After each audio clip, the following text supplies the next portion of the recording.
মুসা আলাইহিস সালাম আল্লাহ তাআলার জবরদস্ত পয়গম্বর ছিলেন এবং আল্লাহর সাথে যে কোনো ক্ষেত্রে উনি বাদানুবাদ করতেন ভদ্রতার সাথে, নবী সুলভ। তো মুসা আলাইহিস সালাম ওনার স্ত্রীকে নিয়ে রাত গভীরে বের হয়েছেন, মাঝ পথে শীতের কনকনে ঠান্ডা কাঁপুনি ধরেছে। তো ওনার স্ত্রীকে বলছে ইন্নী আনাস্তু নারা লাআল্লি আতিকুম, যে ওই যে পাহাড়ের মতো তুর পাহাড়ে দেখা যাচ্ছে, মনে হয় যেন আগুন পাওয়া যাবে, তুমি এনে অপেক্ষা করো, আমি যাই, যদি আগুন পেয়ে যাই তো আমরা আগুন পোহাতে পারবো, শীত নিবারণ হবে। তো মুসা আলাইহিস সালাম যেতে যেতে তুর পাহাড়ের কাছে গেলেন। ঠিক ওই মুহূর্তে আল্লাহ তাআলা, আমাদের কোরআনে আছে, আল্লাহ মুসা নবী আলাইহিস সালামকে বললেন ফাখলা'না আলাইক। যারা হাফেজে কোরআন আছে, ওলামা হযরত আছে, আপনারা জানেন এটা আমাদের কোরআনের আয়াত।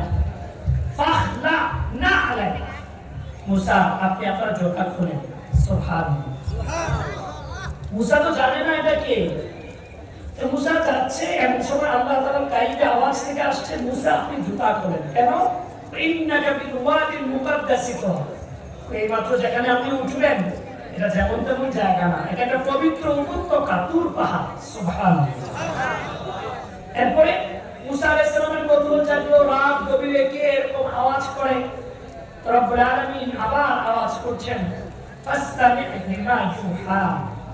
মুসা মনোযোগ সহকারে শোনো, আমি যা তোমার কাছে প্রত্যাদেশ করছি, ওহী করছি, মনোযোগ সহকারে। ফাসতামি' ইসতামা ইয়াসতামি'ু, ভাবে ইস্তেফাল থেকে আসলে কি অর্থ হয় আপনারা জানেন।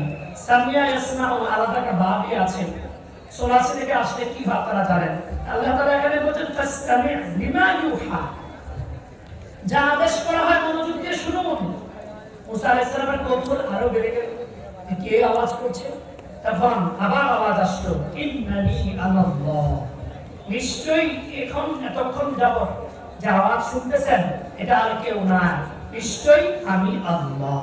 সুবহানাল্লাহ। ঠিক আছে, আরেকটু বিস্তারিত বলেন, ব্যাখ্যা করেন।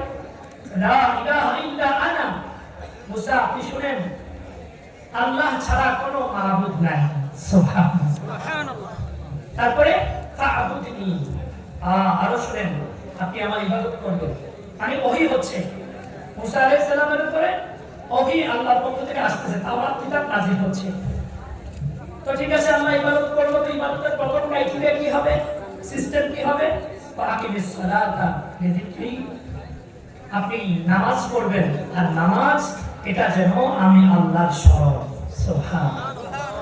বোঝানোর উদ্দেশ্য হলো ভাই, মুসা আলাইহিস সালাম উঠতেছেন তুর পাহাড়ে, আল্লাহ তাআলা ওহী নাযিল করবেন, তাওরাত কিতাব দিবেন।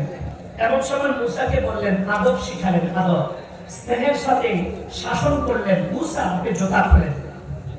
তাহলে তাওরাত কিতাব যদি শুনবার জন্য মুসা আলাইহিস সালামকে জোতা খুলবার জন্য রব নির্দেশ করেন, আদব শিখান, নবী আলাইহিস সালামকে আদব শিখান, আপনি আর আমি নিজের বিবেক আর দিল আর দিমাগকে প্রশ্ন করেন, কোরআনুল কারীম পৃথিবীতে আল্লাহর পক্ষ থেকে আগত সমস্ত আসমানি কিতাব থেকে সর্বশেষ এবং সর্বশ্রেষ্ঠ।